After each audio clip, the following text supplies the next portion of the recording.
This episode is about how Sarah and I met. And here's the short story. We met on Instagram. Yeah, and I think so many people are really interested in the team dynamic too. So I'm excited to dive into the evolution today and just how we made it all up. Do you want me to share my memory of like how this all happened? I could go back in my phone and probably look up our DMs, Yeah, right? yeah. Uh, but it was October 2021. Mhm. And I barely was just posting on Instagram, at least in my memory. And I got one of my first DMs. And it was from Sarah. And it's so funny too, because I was following you and I was like, oh, she has this great content. Like everything's so professional and polished. She's got this great, yeah, everything just looks so good. And then you reached out to me and you said something like, I love what you're doing. I'm interested in learning more about the investment space. Would you want to meet up? That's what I remember. Do you remember anything different?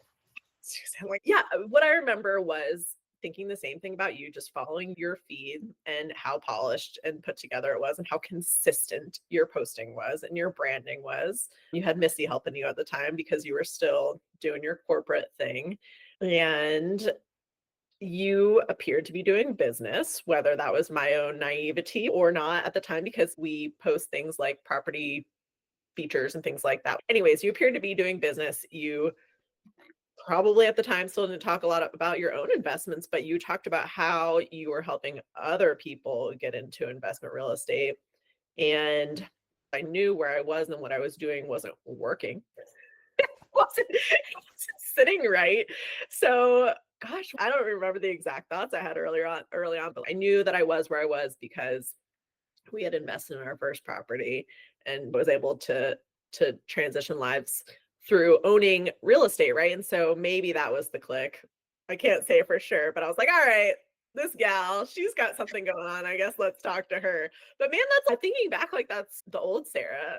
That's so not like me. So I don't know. I don't think of myself as very proactive in terms of reaching out to people to connect and in my past life, but I did, and it was a good decision. Yeah, I know. And it was like an answered prayer for me, seriously, because at that time, I knew I was going to Mexico. I knew I was going to be gone for 3 months. I felt like I had all these loose ends. And at that time was working with a corporate flipper that didn't know, number one, that I had a corporate job in addition to real estate, and number two, that I was going to be gone for months at a time. And I just remember writing down, at least I made a mental list of what I wanted. It was very simple. It was just like, I want a business partner who's local, who has children. That was on my list. And the reason was for the opposite schedules, knowing that I tend to want to be gone in the winter, which is not a big time for kids to be off except for winter break. And that the time that I really wanted to spend in the area was more like the spring, summer, fall time. Yeah, it was a pretty succinct list of what I wanted. And then out of the blue pops Sarah in my DMs. Mhm. I think I knew that doing this alone wasn't gonna work for me, and because I historically have had a really hard time showing up for myself. I've gotten way better at that in recent years, but just having someone that you care about and working together and learning from, I think makes all the difference, for one. And for two, what was going on in my personal life at that time was a husband. So my husband and I came from doing a job where we're self-employed entrepreneurs ourselves together. In order to get out of that, he had to get a W-2 job, and it was well paying. It got us out of the situation that we were doing, but our agreement was always like, we're going to leapfrog off of each other. Sarah, you can start this real estate thing and I'll have the W-2 to support us while you get that going, but we're impatient. Matthew was like, you're not making any money. What's going on? You need to start making money soon or else this isn't going to work. And that's why I got a TC job at the time. And I think that's what I was doing when I met you. And then meeting you, there was extra income as well. And at the time, that was a lot of money for me to be coming in, and it just felt great. Yeah. Slid into your DMs. Of course, you being as amazing you are, I was like, heck yeah, let's meet up. We met up at the Commons Cafe. We got our turmeric lattes. We went for a walk. You were like, hey, amazing timing. You want to help me out being my boots on the ground while I'm out of town? And I was like, heck yeah, let's do it. And you said, Sarah, how much money do you want to make? And I was like, I want to make $300,000 a year. And, Yes. and, and at the time, again, this crazy lofty idea. And I think, what I know about you and your love for money and what I love, about me and my love for money, like I think we connected there for sure. And we're going to do this through real estate investing and, leveraging that and the community that we build in our real estate business. I'm getting ahead of myself. It didn't start that quickly. So, yeah, the first things we collaborated on, Suzanne, pretty simple stuff. Yeah. What do you It remember? was okay. I remember you are still just a Canva aficionado. So I remember wanting to do some just sold postcards for some properties that I had sold. And so you just took the bull by the horns and you were like, I'm going to make a postcard for owner occupied, non owner occupied. And like you had this whole spreadsheet of all the people we were targeting and put together these amazing designs with QR codes. And that was a really big one that I remember. And then it was near the end of the year too. So something we're actually doing right now is pulling end of year settlement statements for all of our clients and sending them you sent them in the mail, right? Mhm. Printed out the settlement statements and a little letter just saying, here's for your tax records, all those important documents. Those were the two biggest things that I remember. And I think prepping a couple of listings for that corporate flipper that we worked with. Yeah, that's what I remember as well. And part of it was weekly meetings. We started having weekly meetings early on. And I think pretty quickly I made the change to the brokerage you were with, at least like after the first 3 months, I 4 think so. months. Yeah. It was pretty quick. I remember, like, I think we just worked really well together. This is great. I want to keep doing this with this person. And I remember liking the people at my brokerage that I was with, and that was hard, but I was like, I've got to move in order to make this work. And I'm sure I was direct with you. I was like, Suzanne, do you want to keep working together in some way? What do you remember? First jump, because the first jump is hard because that's an important part, I feel. So I came back. You were still in your TC job, but you were just, I know I can do more and I'm ready to make the leap because you had to give up a steady paycheck. That was Yeah. significant. And I feel like I even started coaching with Alicia before I moved over there. Oh, yeah. And I think I was like, oh my gosh, there's this person that cares so much, and I'm not even working with them. So I think that was part of the move too.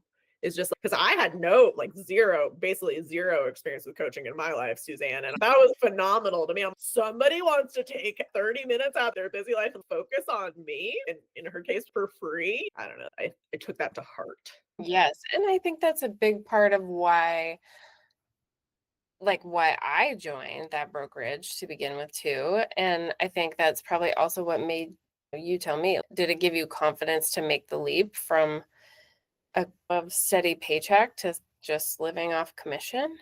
Mhm. Knowing that someone had your back? Yeah. Yeah. Yeah, that's tough, man. I think probably the segue between leaving the TC job, which was a steady paycheck, and then knowing that you do consistent business because whatever you're doing is working. I was like, all right, I got this. Suzanne's got this. I got this with Suzanne. If Suzanne's got it, I've got it. And we had a steady pipeline with that flipper too. So like at that point we probably had 8 properties coming up that we knew we were going to be listing. Yep. Yep. Yep. And then right when I made the switch, I brought in my first seller for us and did that. That was Yes. the ribbon or whatever. So yeah, it's funny the shift, like Mhm. making a decision for yourself. That just shift in and of itself opened the floodgates. And life is just so interesting in that it's almost not calculated, right? But you make these moves and then everything just feels better and falls into place. I don't know. At least that's my experience. should be more calculated, but that's just not how I operate. I remember you saying, and I know this is so true for you, like the very first day we met with our turmeric lattes at Drake Park, you were like, everything I set my mind to, Yeah. I get. Yeah. I know once I define what I want, I get it. And Yes. And yeah. that's powerful. Yeah. That is putting into the universe what you want and expecting it to deliver. And we both believe that. Yeah. We were just having that conversation today. That's the beautiful thing, but also, like I said, where I'm at, the scary thing. You're just so dang powerful. I just want to do good and intentional things with that because, anyways, that's getting off the point. But yes, great. All right. So good. So we're still at this point. I'm still basically Suzanne's assistant, and Suzanne is basically cost sharing with me any listings that I take on with her and buyers too. I think early, it was pretty It's early. everything. Yeah, Yeah. we did it across the board. It was buyers and sellers, so it didn't matter. Yep, and early on, to be specific, for people who are interested about how a team dynamic can work as you're getting to know each other, anything that Suzanne brought on, I got 30. It was 30%, Mhm. and then I kept 70 unless I had to pay out or you had to pay out a referral fee, which Mhm. is something that happens within the real estate industry for people who aren't familiar with what that is. So if it was a referral fee on either side, then the receiving party would get 15% of the commission. So it was something, but they were small No, I ones. mean, but it's all motivating, man. I love things based on commission as opposed to flat rates. So early on, we made that decision. And I love the split idea because it's just motivating in that way, as opposed to just like an hourly rate in order to fully put yourself into it. How was that for you, Suzanne? How did that feel? Was that scary?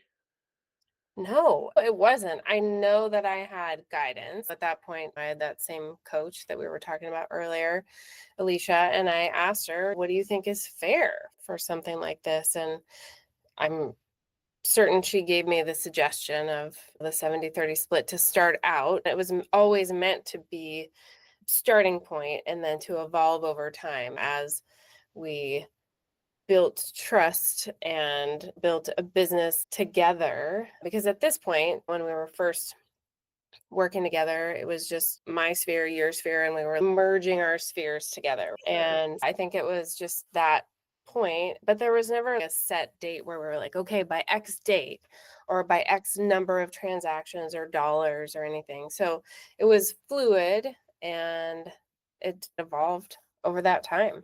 So we did that for a while, like a year Mhm. and a half, 2 years at least. And what it wasn't until last summer. Yeah. Summer 24 that we just went straight 50-50. Yep. So yeah, so go whatever our splits were, we kept a spreadsheet for expenses. And so if it was a transaction where we bought a gift and Suzanne made 70 and I made 30, we would split that expense 70-30. So pretty simple math across the board. I don't think there's ever been discrepancies, like in terms of just questioning any of that. I don't Which like, is, I have to say, I just want to stop on that point. Like, money and relationships can be tricky.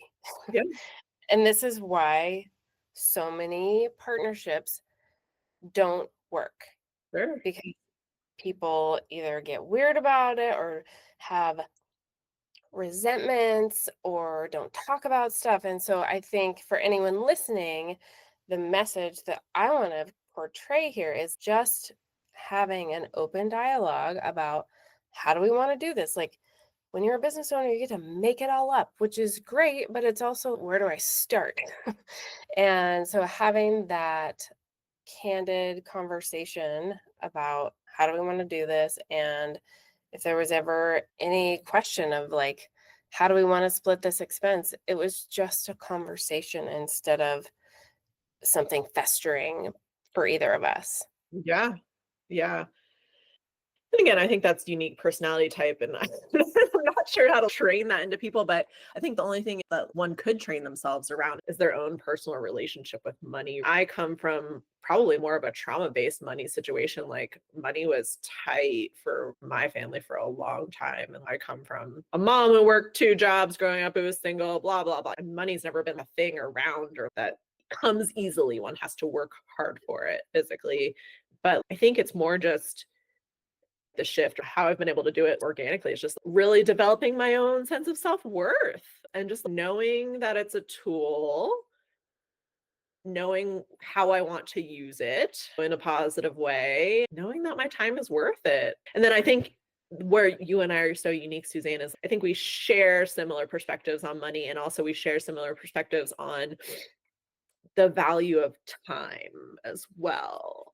Yes. So I think just like in order for teams to work, you have to share a lot of the same ethos in that way. One of my favorite things about us is we set money goals every year, we set production goals every year, but we also set time off goals. And try and keep expanding that as well, because I think ultimately it's our shared belief that that's the most valuable thing, and that's what we're both going for the most of. But we understand that you got to put in the work and you got to set up the systems in order to make that happen. So Yes. And the money is what helps you to enjoy that time off, mhm. right? Or create a life that um, nurtures that value for both of us. Mhm. Yeah, I think for us what's just so cool too is I love using this past November. My life as an example. Like I worked 1 week of the month in November. I was off for 3 full weeks in November, not doing real estate. And Mm. it was our biggest production month ever in terms of income. Yeah. And granted that what we did before that set us up for that. The goal for me, at least, is that money is still being made even when I'm not physically working or in the office, right? That's the big picture. Yeah. The true definition of passive income.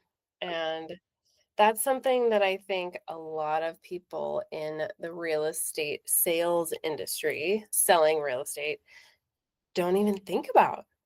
So that's why you have so many people that are, I admire a lot of realtors that work into their 60s, 70s, and beyond. However, I think a lot of those people do so out of necessity because they haven't figured out how to create some passive streams of income to have more freedom. That and or it's an enjoyable job that you can do for a very long time and make it as big or small as you want. I'm always just so blown away at this point, like how few realtors actually either own their own home, I know. Yeah. like how few properties people own. If you're in real estate, I feel like you should own a lot of properties. I don't know. It's what we do. You know what I mean? That's I think what we know is ultimately going to be able to buy ourselves out of working. That's going to be the biggest portion. We're going to have other portions as well, but like, that's the goal. Because we're the ones seeing the best deals out there. Yeah. Yeah. And it's our industry, man. We get to have these communications, these relationships. Like we get to negotiate our own deals. We get to be creative for ourselves. Anyways, but Yeah. how do you think we built trust? What do you think that was in defining roles? Like, how do you build trust?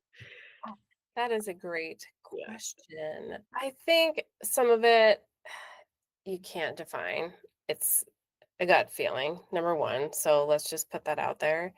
And then number two, I think it's just like with anything, like when we have hired new people into our team, Sarah, I start out with projects that are minimal impact, just trying and editing, just doing new things, refining processes, doing new things, refining and delegating more responsibility between ourselves. So I think you just start out and I don't know how to define it very well. Do you have a better? Yes, but like for me, I think it's really just the showing up for each other, the consistency. That's in my world huge. Just continuing to be there on the other line and not just disappearing or completely pivoting. And also I think the communication piece, it's for me, those two things. It's the continuing to show up and then just how we keep open lines of communication, and that's just through consistency in terms of seeing each other or meeting really. And so that's for me what has created trust. Hmm.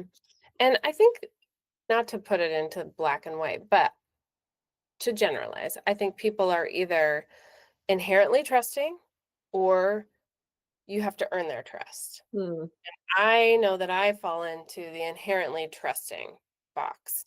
me too. So it doesn't necessarily have to be earned, it just Mm, has to be maintained. sure. Yeah.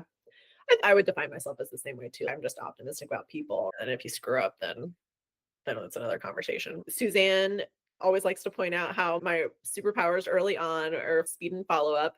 And that comes from, oh my gosh, it comes from a couple different things for me. One, getting started my real estate career during COVID, where you just had to be fast. And two, my past career as a farmer, like everything had to be really efficient, right? Everything had to be super fast and super efficient to make any kind of money.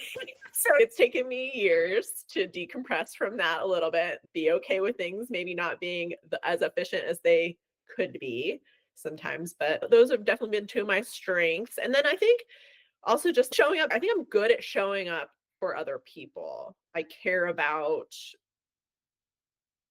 being there for other people if they rely on me. That's important to me. So there's that. And then I feel like this is a really great example. There's Suzanne here who's super polished. She's got lipstick and her hair done. And here's Sarah, who is still, sweaty from her workout, which is fine. That's Suzanne sometimes too. But this is a really good picture of just, again, we just balance each other out in that way. And Suzanne with all her perfect emails and perfect bold spots and like underlines and bullet points.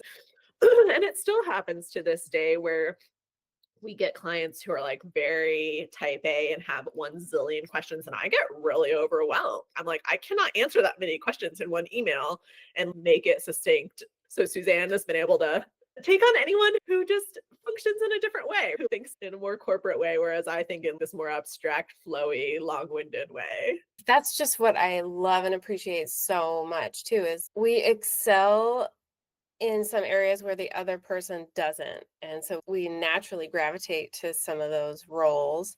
And we also are comfortable asking the other person, like, hey, this one seems like more your style. Can you handle this? Yeah, I wouldn't say we have a hard and fast rule, but it's pretty organic. Mhm. And what I love about Sarah is that she does respond immediately. She's so fast, like speed to lead is Sarah to a T. Whereas I'm the person, like you were saying earlier, Sarah, where I would take too much time writing these perfectly formatted, proofread emails. And sometimes it was just like, I just wouldn't send them because it wasn't perfect, and that is not the way to do things. So you helped me a lot to overcome that perfectionist tendency that I've had for all of my life, and to just realize, like all the great books out there, done is better than perfect. Done is Mhm. better than perfect, and people have grace for us if we misspell something or make small typographical errors or whatever. Like, that's not important. It's just getting back to people, being there for people, and not letting our own insecurities, like mine, sometimes get in the way. So, Yeah, sometimes that speed is what makes or breaks transactions. Really, I don't care what the market's like, how slow or how quick or whatever. Time is always of the essence in real estate. And there's the crazy Murphy's Law of real estate rule. Something can be on the market for 200 days and then you have a client interested in it. And then there's another offer on the table. So, like, I think it just proves time and time again. Yes, time is always of the essence in real estate, but what I've learned from you, Suzanne, is yes, choosing when to follow up quickly and when things can wait too. I'm wondering if we had an aha moment when we realized we were like fully committed and ready to dive in. Because for me, I don't think it was a single moment in reflection. Honestly, like a marriage, but yeah. like that was complicated. Complicated. 'Cause we really are. We're so intertwined in that like, we're really committed to each other. And fortunately, we haven't had any issues that we've had to like truly get through yet. I'm hopeful that, but I'm also not naive, right? There might come a time when we've got something hard to get through. But like the point is, and I'm glad we're talking about this, we're together. We're in relationship in this and things are intertwined. And if there are problems, we have to work through them. We have to talk about it. But for me, yeah, it's just okay, we're intertwining our lives in terms of how we make income. And we're both now the breadwinners for our families. And that's pretty darn important. We rely on each other to do that, right? So that's pretty intense when you think about it. And obviously, we're setting up things outside of what we do together as well. But truly, it's like the work, what we do here is the workforce. So for me, it's more just I knew early on that you're a really special, amazing human. And clearly, we work well together. And for me, it's just that's how I've always thought it was just like a relationship. We're in relationship. Yes. Yes, I would agree too. I don't remember a specific moment where it was like, "Oh, yeah." But I think it was Bill reflecting back to me when we were working together. I just remember so many times being like, "Oh my gosh, I love Sarah. This is so amazing." And him saying to me, "This seems like it's a really good thing." And yeah, let's keep this going. You're happier. Like you get to do the things you want to do. You're not so stressed out all the time. Like there were benefits to other people in our lives from us working together. Mhm. Yeah, I love that. Yeah, because I think you feel the same with Bill, but I also very much trust like the feedback that I get from my husband. And he's always, I'm just so happy for you, Sarah. I'm so happy for you that you found Suzanne and this business partner. And he's cynical as hell. So he would not say he wouldn't say that if that were he's very judgmental. Wouldn't say that if that weren't true. And so I don't know, that means a lot. It means a lot to me coming from my husband and my true life partner, hearing that, yeah, they're happy for us and that they see the difference in us and what this makes because it's just all like this perfect little circle It of is. goodness. Yeah. Anyways, we do a lot of this like tooting our own and each other's horns, and that's what's so cute about this too. It's all And that, genuine. yeah, we get a lot of positive reinforcement for what we do. And I love it. I love it. We have a client, Suzanne, who said to me the other day when I was with them, so does Suzanne do the intake and then you get passed off to the clients get passed off to you? I'm like, no, that's not necessarily how this works. There are definitely some clients where Suzanne clicks more with them and takes them on and vice versa. And it just happens like that. But I think that does lead to a good question about teams and how we work as well. What are our roles at any given time? And I think in part, this is multifaceted. I think in part it relies on our strengths, but also where we are physically at any given time. And I think also acknowledging that we're both obviously capable of doing everything, but I think we have realized that, or at least I've realized, I believe there are things that you are better at than I am, and there are things that I like to rely on you to do more. So yeah, I wouldn't say that our business necessarily has fixed roles, but I think it's more like systems that we've developed over time, right? yeah, and I think our like we just follow our natural aptitudes. And I would say the same about you. There are things that you are way better at than I am, and that I rely on you for as well. I think if we had to generalize, I really love being out there. I love networking. I love being a magnet of Yeah, you are our client lead, like you bring everybody in. and then Sarah just is the nurturer. That's how I see you, is just once these people are in our sphere, you are the one that is just like giving them all the love and attention and um, the responsiveness that keeps people loyal to us and coming back for transaction after transaction. And it's not just transactions, like coming back for more in so many different ways. Our community, and sometimes just to hang out and have beers on the deck. And that's just what I appreciate about you, is just like you fulfill the promise. Mm. That's how I see it. You know? And there's a skill that you have that I still don't have. I'm not sure I'll ever really have it, but that I think helps our business as well, which is just you're so good at I feel like you're really good at making everyone feel like your best friend for one. Like you make everyone just feel so seen, loved, appreciated. And you are good at doing that, like for a long time. You're good at nurturing your relationships after they're gone. I think reflecting on the ebb and flow of our business, that's something we could probably build out for you more too, right? Is this like you bring people in, then I get people through, and then let's make sure we're capitalizing on your experiences and how good you are just naturally at staying in touch with people. You Mhm. know, because Yeah, I'm not like I'm just historically not. I don't know what that is about me, but I'm just not. So that's okay. And that's a really good thing for me to add to my list of just, yeah, having that continuity. And we do that, I think, with some of our systems that we've adopted of the house anniversary. still it's on a list and it's part of our business Yeah. versus like you have friends all over the world and you actually visit them and you have regular trips, whatever, like which is so beautiful. But that's while that's all personal, that's what this business is. It's a personal business. Yes. I love it. Oh, this You is so fun.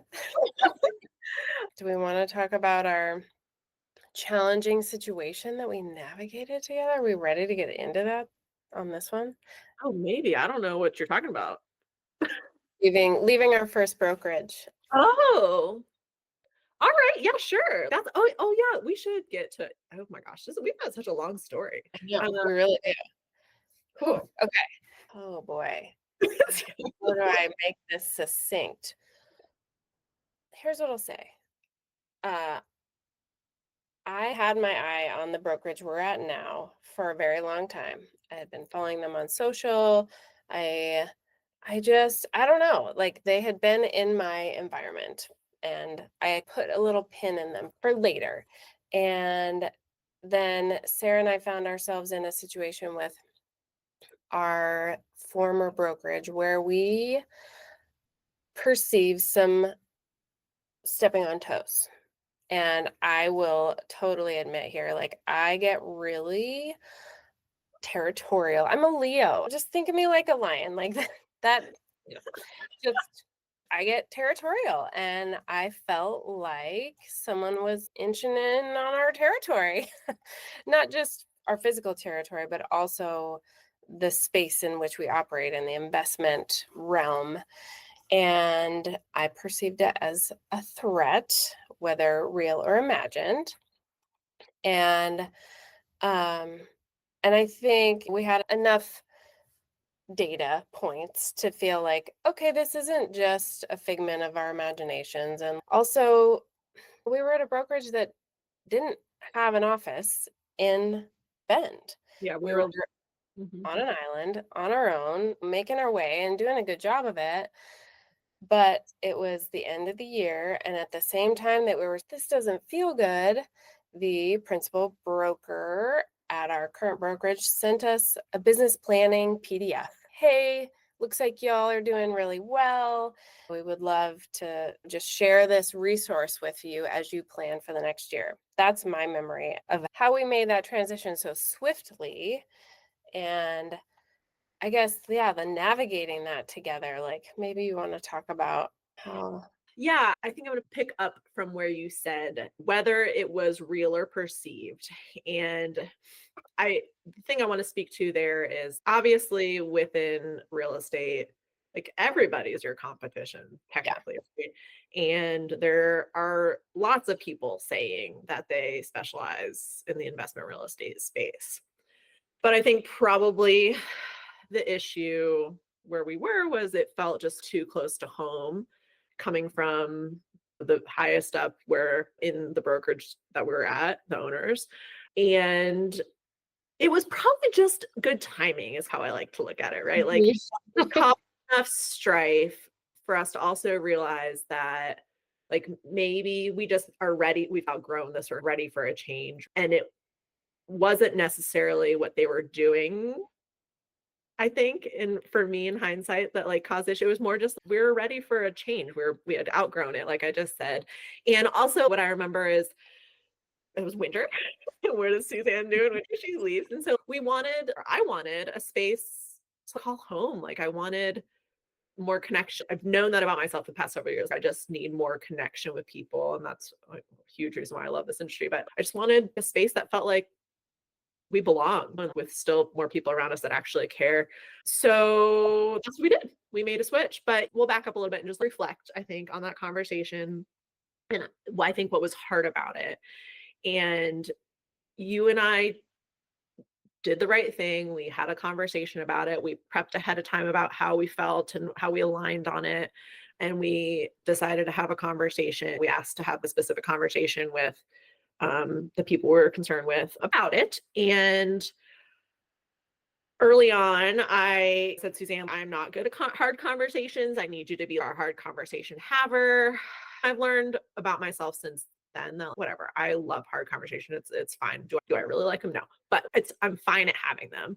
And I let you lead that conversation, and you came at it from a very corporate and unfeeling. Like you came at Totally. it facts, and that just ultimately didn't sit right with the people we were communicating with. And it didn't affect me, right? Whatever. We're in complete support and alignment with each other, but it didn't rub them the right way, right? And it didn't end very well with them. And the feedback that I got from them, because I decided to share all my emotional garbage with them afterwards about like how I really felt, was that they told me that I'm passive aggressive. We both learned a lot from that experience together. And I don't know that we learned about each other necessarily. I honestly think it all lined up perfectly and it was our path. But I think we both had the opportunity like to learn a little bit about ourselves in that experience, and perhaps how to have these hard conversations in a different way sometimes in different contexts. But I don't know. I come at everything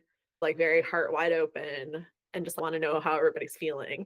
But yeah, and I think you tend to guard that a little bit more, right? And so I think just judging our audience perhaps, and or for me trying to get a little bit more succinct and pointed with these things and be more direct, and then maybe for you like letting your heart into the conversation a little bit more sometimes. So true. And I still struggle with that Mhm. in some of my communications. So I Yeah. can totally own that.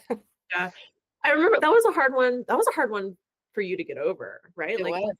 yeah. Do you remember what the trauma was for you there? What the feelings were in the end?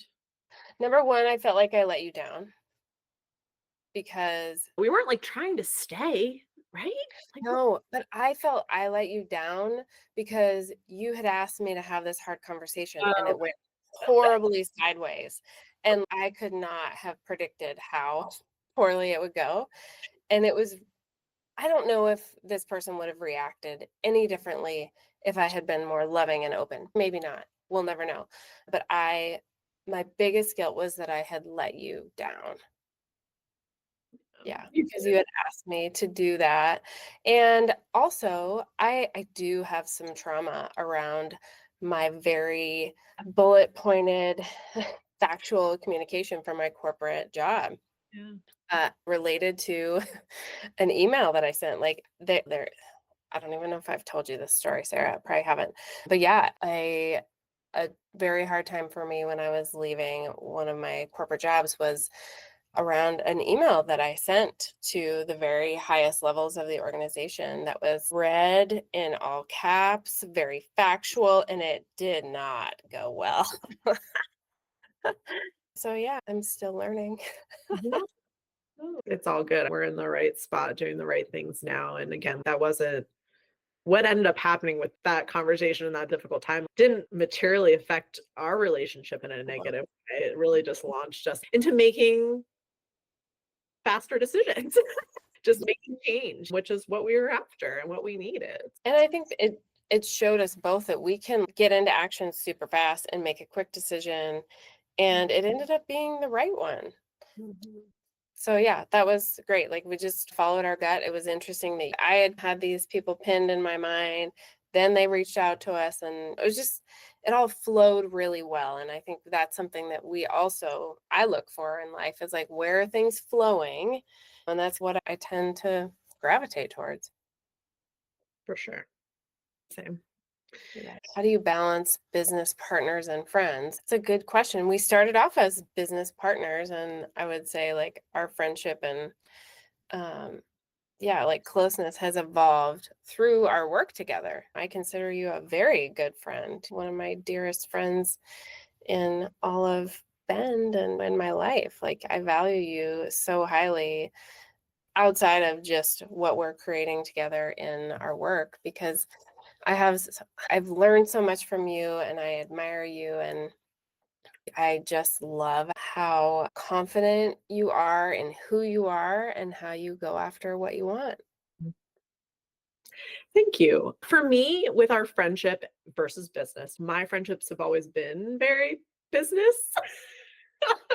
I'm either working on myself personally, I'm working on a business, or I'm working with my family. Like those are like the three sectors of my life. There really isn't like a just friend sector. And sure, it's there, but it's pretty small.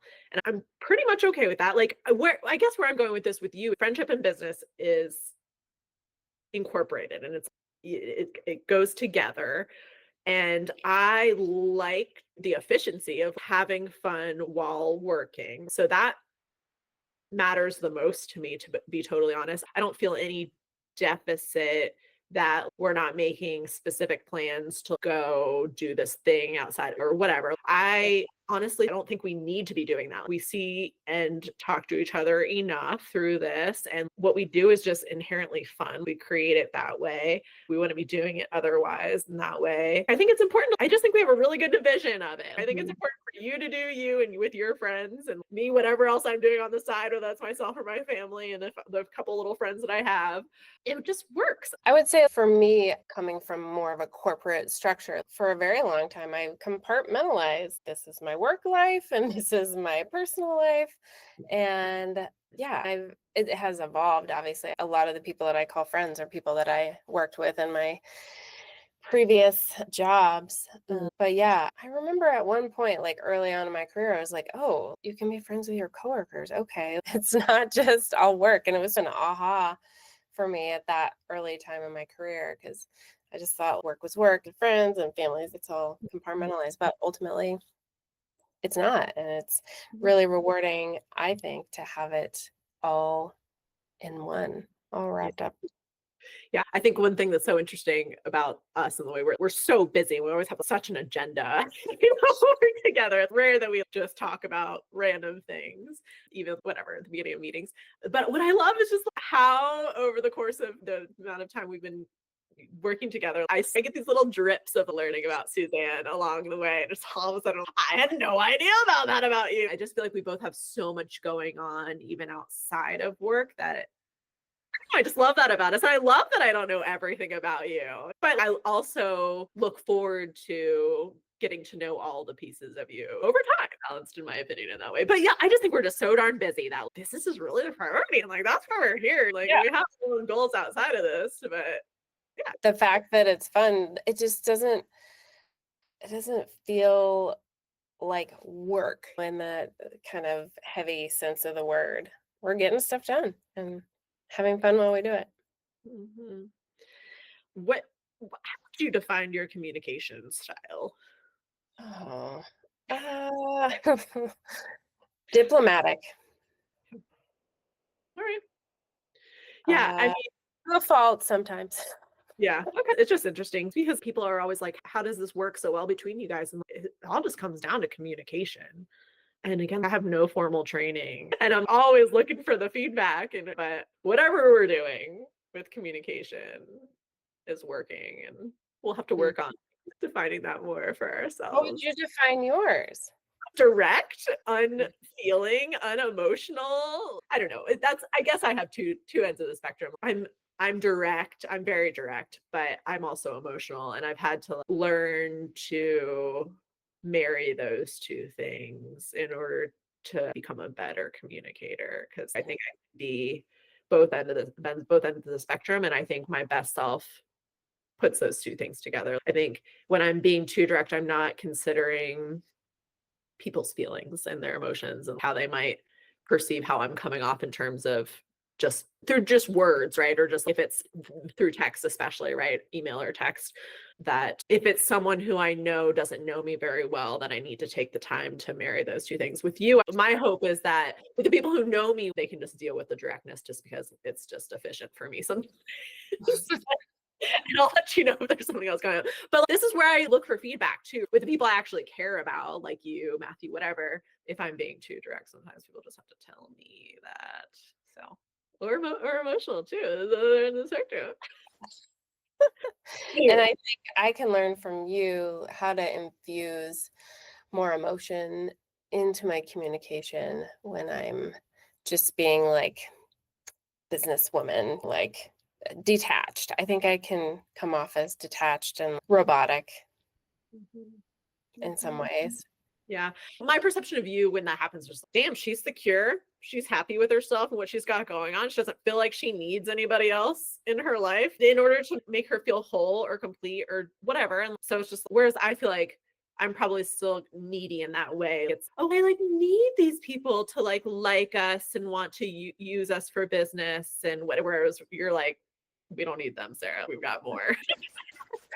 I'm probably still in the I don't have enough stage, and Suzanne's probably more still, I'm good. I'm good on people, I'm good on things. I don't know, maybe that's Hmm. that's my perception is that you're very secure with just like where you are in life and who you are, and that Mm, there's always more coming. So, which I think is thank a positive thing. you. Yeah. Yeah. I appreciate that. That's good to hear.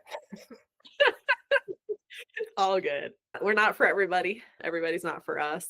And Right. but we're for so many people. So that's why there's a lot of us out there and the people that come to us for a reason. How do we see our partnership growing in the future? I have an idea. I'm definitely in this pause stage. I'm just having a hard time imagining how it can get better. In my mind, things are so good right now. And sure, I still have some pretty lofty goals out there, but I think a lot of them are time based. So I just think we have to keep doing what we're doing, but I don't know. I want to hear your idea. Now I'm curious. I think it's managing the dynamic of bringing on more people into our team because what we've just talked about for the last hour is how special the relationship is that we've built together, the partnership, the business, the friendship. And when you bring other people into that, Mm, things can change. And so I think that's something I'm personally very protective of, mm, is making sure that our partnership is, paramount mm, and nothing is worth losing what we've built together. Nothing. So I think that will be the piece because I think we both want to have more location independence when it's the right time for you in your life phase or even in the seasons. Bringing in someone to help with more of the on the ground stuff will have an impact on the dynamic. So it's got to be someone that fits into what we've got going on and not the other way around. yeah, I'm with you. I love how protective you are of us, Suzanne. That makes me so happy. Yes, there's that line. Yeah, and I think it's real.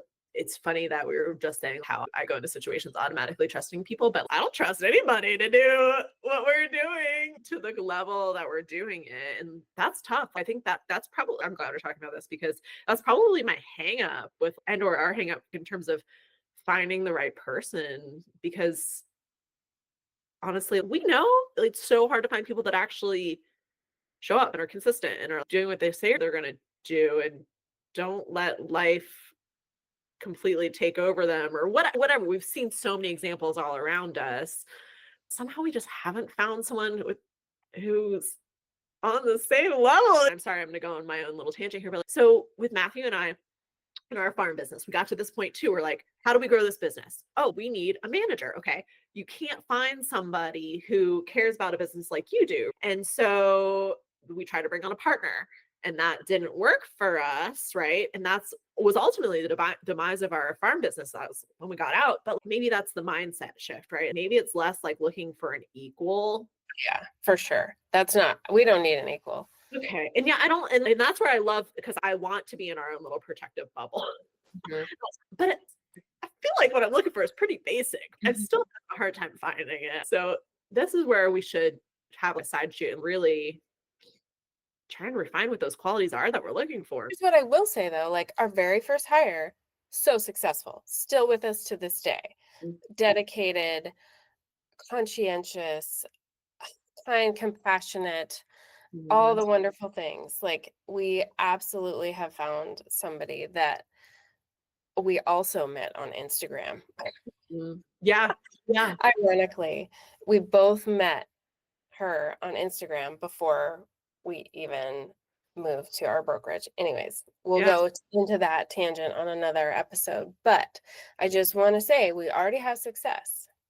We've You're already right. had You're right. But I feel like with her, I agree with all the things that you just said, absolutely. But it's like we had an idea from her from the beginning, but then we had to shift her into where it actually ended up fitting for her personality type. I think in my mind, I'm looking for this more like all encompassing human, but maybe that's not it. Maybe it's more a lot of working parts in order to make this all encompassing human that doesn't exist. Yeah, because I think if we are clear that we don't need another Suzanne and Sarah on the team, Yeah. then it may be these very specific roles. We don't need a Jill of all trades. We need someone to fill the parts of our business that we're choosing to delegate. Yeah. Oh, I like all that, Suzanne. Good work. Gives us something new to think about. It does. It totally does. I like it. Yeah. As we were looking here at some of the things we want to cover, that's something that I'm excited about because I want you to have more freedom and be able to spend your whole weekend with your family and not have to, when I'm not physically in the Bend, Central Oregon area, like not have to open doors and do tours all the time unless you choose to, so that you have a backup for for those things.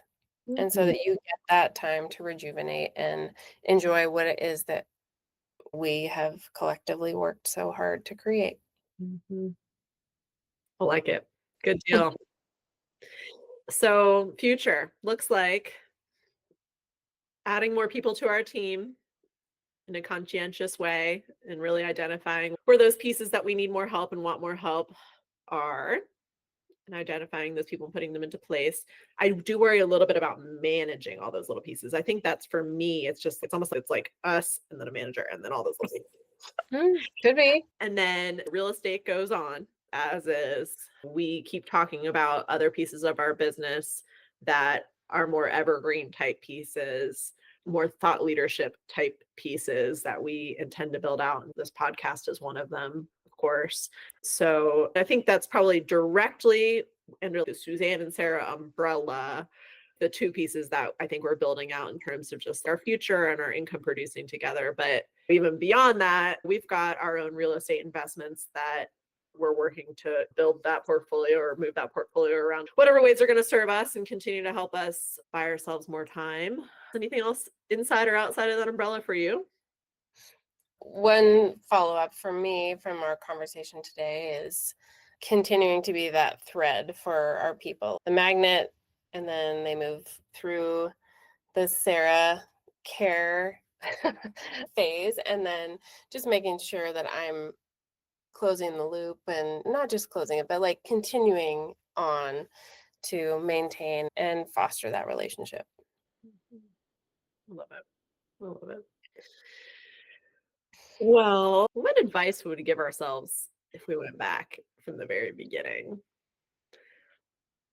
Mhm. Yeah. Great question.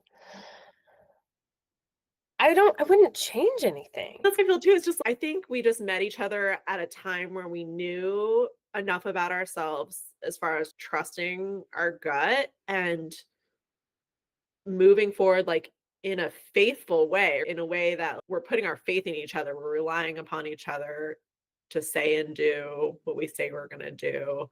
The way you've just treated this like a business from the very beginning. I remember, sorry, I'm going on my own tangent again. This is supposed to be wrapping up, but you from the very beginning planning your winter trips around when I was going to be available or not available. Like you're essentially like planning your whole year based on my life in a way. I know that sounds like an extreme like thought in term, but like you were. We plan our vacations around each other. Continue to trust and take the chances and learn the lessons and do the hard things because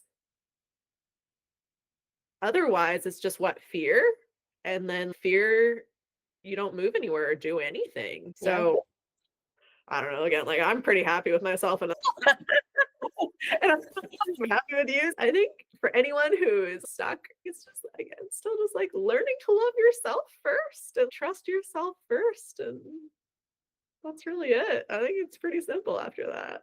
And to know what you want and to recognize it when it's put in front of you, Yeah. I think is the other thing that maybe is the message here of getting clear on your goals. And this is the perfect time to talk about that at the start of a new year. Goals, big or small, are important because once you're clear on what you want, it will happen. Mhm. Yeah. And And there's action needed to bring that to fruition. yeah, yeah. And then I think just don't be afraid to shift along the way, make adjustments, cut your losses, move the pieces around to make it fit. Yeah. Fast decision making is Mhm. important. Like Yeah, people say, fail fast. Like yeah. learn our lesson and just move on. A fun episode. Yeah, so good. What else Thank there is to you. learn about us, but we've got one more episode coming up after this one where you get to learn a little bit more about who we are, what we offer in real estate and our services, and then we'll get into weekly juicy stuff. So thanks for sticking with us. Thanks, everyone.